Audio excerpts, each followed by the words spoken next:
zaman ben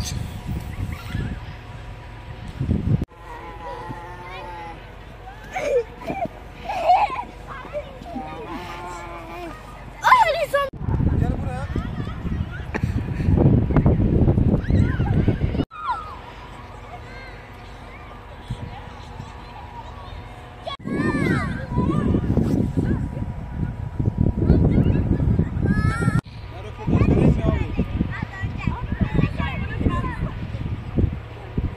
Sakına.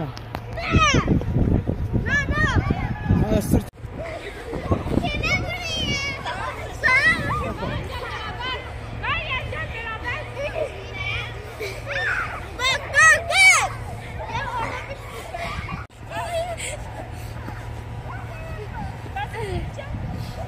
Kamera biraz. Artık istemiyorum ha.